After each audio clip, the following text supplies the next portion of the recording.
খুশি এটা এমন একটা জিনিস যে প্রত্যেকটা মানুষ লাইফে খুশি হতে চায়, তবে খুশির ডেফিনেশন এটা এক একজনের কাছে এক এক রকম।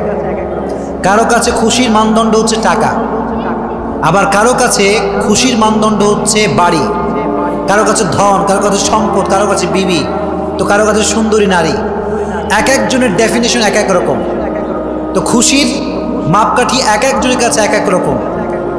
এজন্য কেউ মনে করে যে সুন্দরী নারীকে বিয়ে করতে পারলে আমি সুখী হয়ে যাব, আবার কেউ কেউ মনে করে যে টাকা পয়সা কামাই ফেললে আমি বড়লোক হয়ে যাব, আমি সুখী হয়ে যাব। তো এক একজনের কাছে খুশির ডেফিনেশনটা এক এক রকম, কিন্তু খুশির ডেফিনেশন বলবে একজন, তিনি কে?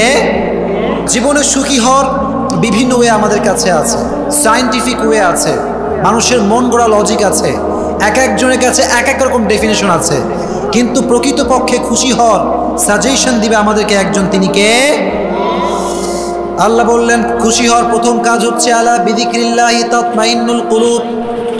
টাকা দিয়ে খুশি হওয়া যাবে না, ধন সম্পত্তি দিয়ে খুশি হওয়া যাবে না, সুন্দরী নারী দিয়ে খুশি হওয়া যাবে না। আল্লাহ বললেন আলা বিযিকরিল্লাহি তাতমাইন্নুল কুলুব। তোমরা যদি অন্তরে খুশি পেতে চাও, জীবনে সুখী যদি হতে চাও, জিকির করতে হবে একজনের, তিনি কে? আলা বিযিকরিল্লাহি তাতমাইন্নুল কুলুব। প্রশান্তি এবং সুখ এটা একমাত্র আল্লাহর জিকিরে রয়েছে। কার জিকিরে রয়েছে? আল্লাহর জিকিরে রয়েছে। এজন্য যখনই আপনি হতাশ, যখনই আপনার জীবনে খুব দুঃখ কষ্ট, জিকির করতে হবে একজনের, তিনি কে? এজন্য আল্লাহ বললেন টাকা দিয়ে সুখ অর্জন করা যাবে না, সুন্দরী নারী দিয়ে সুখ অর্জন করা যাবে না, জিকির করতে হবে একজনের, তিনি কে? আব্দুল্লাহ ইবনে আব্বাস রাদিয়াল্লাহু তাআলা আনহু বলেছেন যে কেউ যদি তার লাইফে সুখী হতে চায়, সে যেন তার দুঃখের সময় আল্লাহকে স্মরণ রাখে, সুখের সময় আল্লাহকে স্মরণ রাখে। কারণ সুখে দুঃখে আমাদেরকে সব সময় আমাদেরকে অবস্থায় নিপতিত করে একজন, তিনি কে? এজন্য সুখেও আমরা আল্লাহকে স্মরণ রাখবো, দুঃখেও আমরা আল্লাহকে স্মরণ রাখবো। আব্দুল্লাহ ইবনে আব্বাস রাদিয়াল্লাহু তাআলা আনহু বলেছেন যে যদি তুমি তোমার সচ্ছল অবস্থায় আল্লাহকে স্মরণ রাখতে পারো, তুমি যদি তোমার সুখের অবস্থায় আল্লাহকে স্মরণ রাখতে পারো, তাহলে তোমার দুঃখের অবস্থায়, তোমার কষ্টের অবস্থায় তোমাকে স্মরণ রাখবে একজন, তিনি কে? আল্লাহ। এজন্য সুখে দুঃখে স্মরণ করতে হবে আল্লাহকে।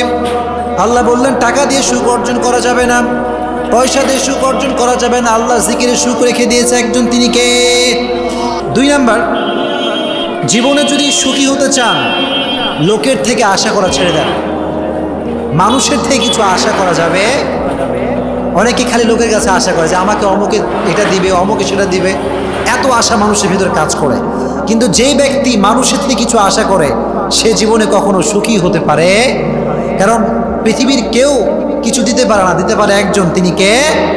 আল্লাহ। এজন্য সুখী যদি হতে চান লাইফের, এই যে মানুষের থেকে চাওয়ার যে মনোমানসিকতা, যে মানুষ দিবে, অমুকে দিবে, তমুকে দিবে, এই সমস্ত মনোমাইন ভেতরে বিলং করা যাবে। এজন্য আজ থেকে মনে রাখবেন যে মানুষ আপনাকে কিচ্ছু দিবে না।